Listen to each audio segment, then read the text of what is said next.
Hi YouTube, welcome back to another video where I sit and talk here from my favorite place, my favorite corner. Here's my beautiful pillow.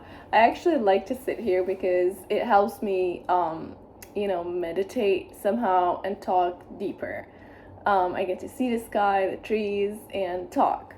So today's topic, as you saw in the title, I'm gonna share things that I did that I think are extremely helpful to you, or things that I did that are like help me put my life back together. That's basically it.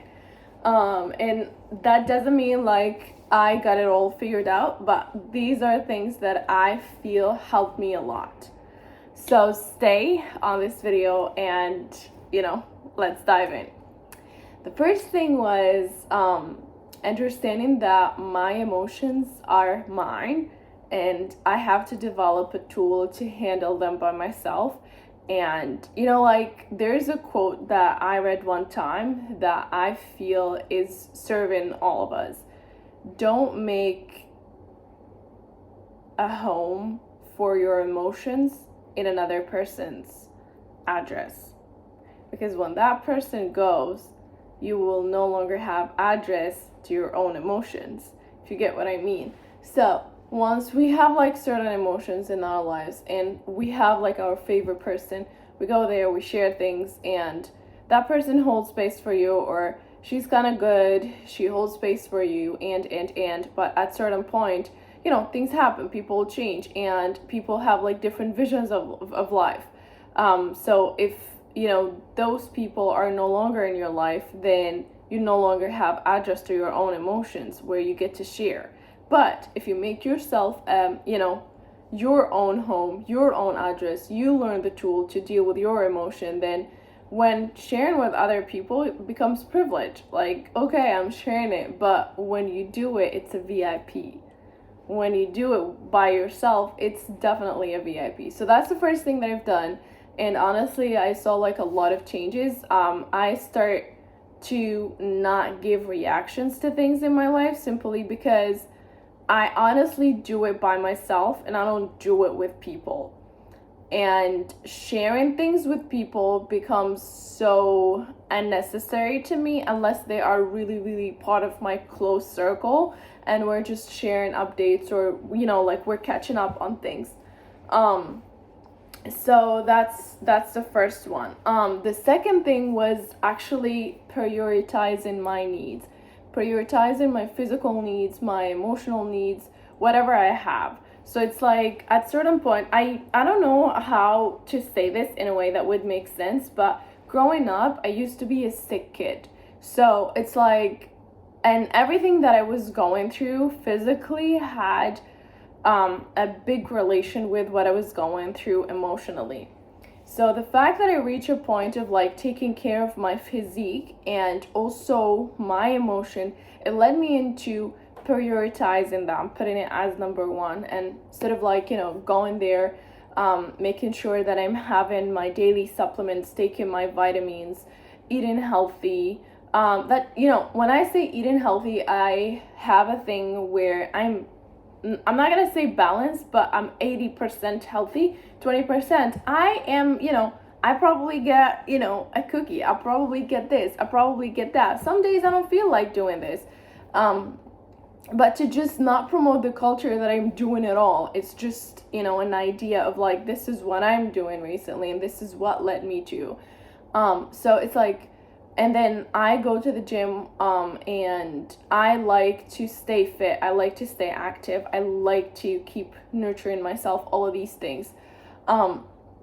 Another thing that I saw out of this is like, once I worked on my emotions and my physiques, a lot of things start changing. A lot of, actions or situations I start to withdraw myself from, not because I can, but it's no longer the old version of me. The old version of me used to put herself into this new version of me is basically not about that life, like literally not about that life at all. And then, doing my skincare, doing everything to, put myself into the best version. Like for now, for today, I'm not wearing any foundation. Like literally, this is my skin with my sunscreen, and that's all. And I love that I'm reaching this point of like just taking care of it and appreciating it, and being grateful for what I have. Let me know if you want me to do a skincare tutorial for you. But yeah,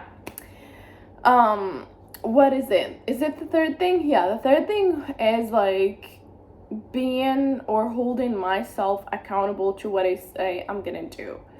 And that has nothing to deal with you having a boss or you having a manager. It has a lot of things, or let's say a lot of relation with how you deal with your own goals and how you hold yourself accountable to those goals.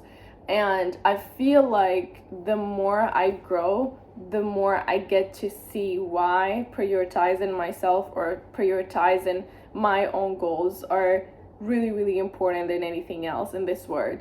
And I start to just, form in things and, looking for ways or tools to become productive. Like for me, even though we have technology, we have all of these tools to just put like to-do lists, but I still function better on a paper and pen and have a sheet of paper with like all my to-dos for today, and that's it. So it's like what works for you might not work for other people, but it's let's say it's 50%, or let's say 60% an idea for you to start from, or to see like someone's how can I say this, you find your own thing is better than you copying something from YouTube.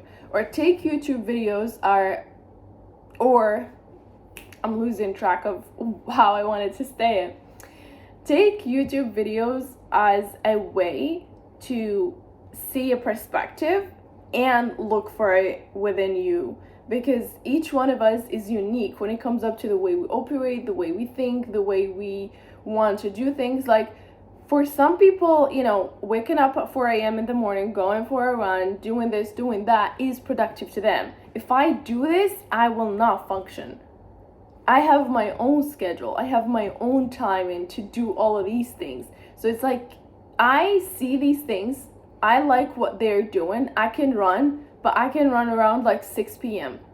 I can do this around 9 p.m. I am, like you have to find yourself. I guess I have a video where I talked about following or trying to follow this perspective of like waking up at 6, going for a run, showering, having my breakfast, going to do my own thing, hustling all day, coming back, hustling all night. And I followed this for a month. I lost my mind. I was so frozen for days. And that doesn't mean I wasn't productive. It just means that I was putting myself in a place that is not mine. And, convincing myself that this is how we're going to like it now. Now, I don't want you to be so soft. You have to be able to train your muscles to tolerate stress and pain and. But here's what I'm saying. Build a muscle to tolerate all of these things. Build something that, or look for a tool, or find a tool within you that can help you, deal with all of these things. Because truth is, this is life. You're going to deal with those things no matter what you're doing, no matter what you're planning to do in life. So when you train a muscle on, dealing with those things, you will be able to actually articulate better and show up better, like in general. And that's one thing that I am so grateful for doing. I think that this is the 4th or the 5th. I'm not counting anymore. The next thing I've done was basically to take nothing personally. Take nothing personally. Like, put whatever is trying to say in front of you as it's a reflection of what is going on inside their mind. Now, is what is going on inside their mind my business? No. Then done.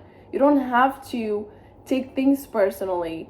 I like having ego, but I like to have ego that is positive, not ego that is negative, that would just make me feel like everyone are thinking of me or whatever this person is saying is offending me. It's the opposite. I care less about what you think of me, what you say about me. And for that, it's like this perspective itself changed like a lot of things when it comes up to the way I show up to things. It's like I care less about if people likes me. I care more if I'm gonna like this and what kind of outcome I'm gonna get out of this. That's pretty much my entire intention out of it. But truth is like whenever or whatever you're trying to do things in your life, do it with care about that little 7 years old version of you, or do it for like, I don't know what kind of version you are. Be like, if I met that, version of me today, what would they think of me? Are they safe around me? Am I a safe person to be around? Am I a person that I love to be around? Like, instead of looking for those things out of, the word, or looking for them out of, other people, look within you. Look within you. You have the love. You are the love that you are looking for. You are the success that you are looking for. And I'm not setting you into a lazy mindset. I'm setting you into believing things and then operating on that. When you believe like you are a person who's meant for more and you have a potential inside of you, you always have a room to do more. You always have room to do other things. Not because this is ego or you're just lazy, no, but it's because you have the mindset of like, I am building more and I have more potential. So basically you have more bandwidth to actually associate yourself with like more things and achieve more. So yeah, these are like some stuff. I'd be happy to share more in part 2 if you want to, and don't forget to subscribe, like, and leave a comment down below. Tell me your experience. Tell me which one of these, let's say, items that I shared that you guys are using currently or you start practicing recently. I'd be happy to know. And yeah, see you guys on my next one. Bye-bye.